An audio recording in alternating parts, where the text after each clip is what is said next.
नमस्कार दोस्तों, DRV news में आप सभी का स्वागत है। मैं इस वक्त खड़ा हूं मुंबई के आज़ाद मैदान में। यहां पर जो है हज़ारों की संख्या में जो है शिक्षक यानी जो टीचर्स हैं वो धरना प्रदर्शन पर बैठे हुए हैं। शिक्षक समन्वय संघ के बैनर तले जो ये शिक्षक हैं वो आंदोलन जो है इस वक्त मुंबई के आज़ाद मैदान में कर रहे हैं। ये आंदोलन आज से नहीं चल रहा है बल्कि पिछले 14 दिनों से जो है ये आंदोलन चल रहा है। आपको बता दें कि इनकी मांगे जो है अलग अलग है। दावा है इनकी कि महाराष्ट्र के अलग अलग ज़िलों से जो है शिक्षक जो है अपनी मांगों को लेकर जो है मौजूदा समय में आज़ाद मैदान में उपस्थित है। क्या है इनकी मांगे, हम संगठन के लोगों से ही जानकर बात करेंगे। आप बताइए, सबसे पहले आपका नाम बताइए और आप लोग क्यों आंदोलन कर रहे हैं? सर, मैं प्राध्यापक करतार सिंह ठाकुर हूँ। एक शिक्षक समन्वय संघ का एक यहाँ पर एक कार्यकर्ता हूँ। हम यहाँ पर 14 दिन से धरने पर बैठे हैं इस आज़ाद मैदान पे। मांग क्या है? प्रमुख मांगे क्या क्या हैं? हमारी मांग ऐसे, हम सारे जितने भी टीचर्स हैं यहाँ पर, प्राथमिक, माध्यमिक, उच्च माध्यमिक, घोषित, अघोषित, इतने सारे टीचर पूरे राज्य से यहाँ पर लोग आए, हम इकट्ठा हुए हैं हमारे हक के लिए, हमारे पेट की पहले हमें रोटी के लिए हम यहाँ पर बैठे।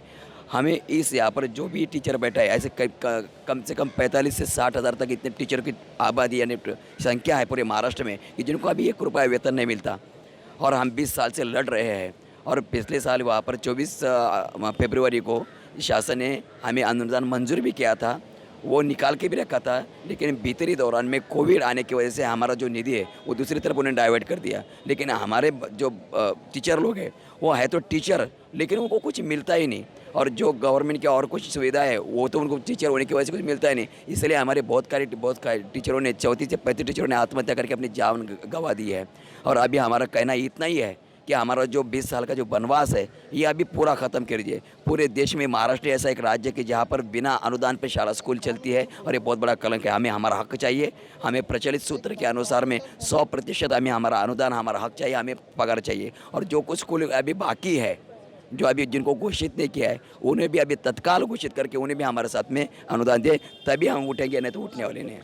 इन्होंने कहा कि जो है 20 सालों से पगार 1 पैसा जो है सरकार की ओर से नहीं दिया गया।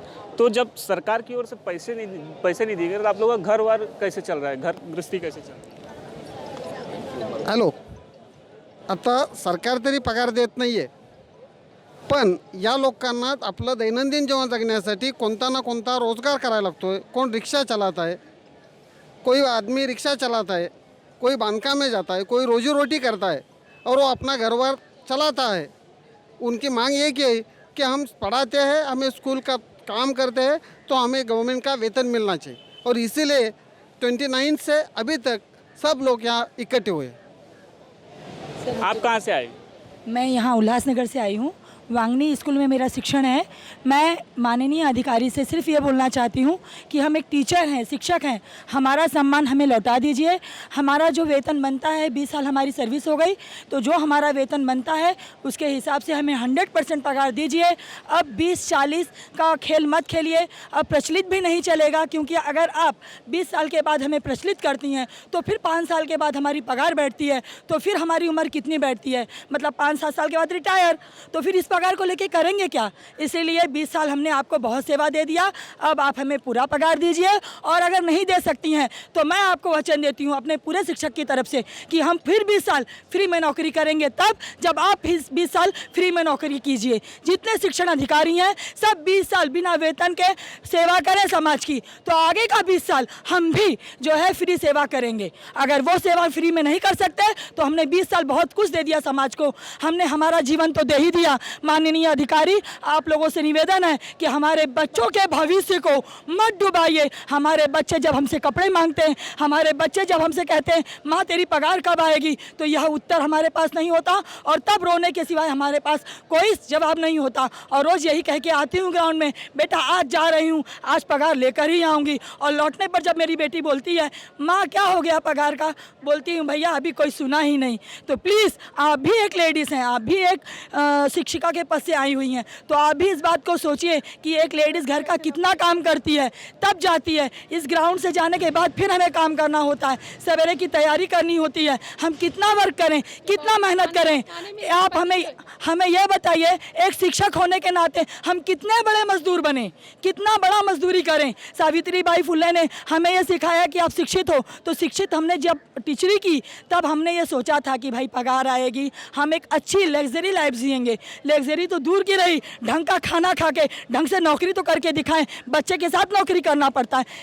एक बाई को बोलते हैं मेरे बच्चे को संभालो ना, 2000 देती हूँ। एक को बोलती हूँ 4000 देती हूँ संभाल। वो बाई भी मुझे एक दिन का कीमत मांगती है, लेकिन मेरी नौकरी का कीमत क्या, मुझे शासन से ये पूछना है। मैं बच्चे रखने का पैसा देती हूँ, वो भी पति की कमाई का। तो 20 साल मैंने ज़िंदगी का क्या घटाया, क्या तकलीफ दिया। और आज शासन से भी बोलना है कि अगर इनको टीचर के लिए पैसा नहीं है तो ये डीएड और बीएड कॉलेज बंद कर दें।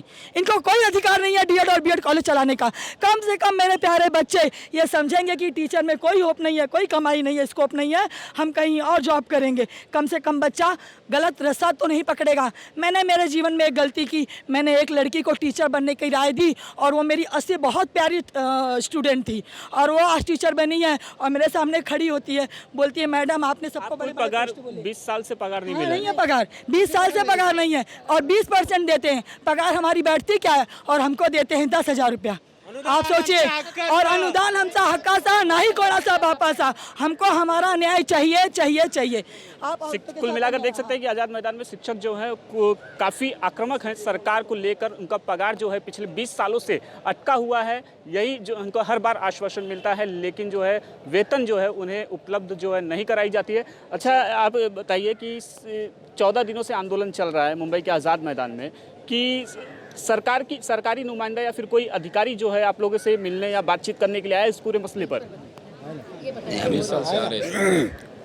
हमारे राज्य के जो माननीय शिक्षा मंत्री है वर्षाताई जी, वो 4 तारीख को यहाँ पर आए थे, क्योंकि 3 तारीख को हमारे जो महिला भगिनी यहाँ पर जो टीचर्स है उन्होंने उनको बर्थडे के उपलक्ष्य में यहाँ पर हल्दी कुंकू जो महाराष्ट्र में प्रोग्राम किया जाता है तो उनको निमंत्रित किया था।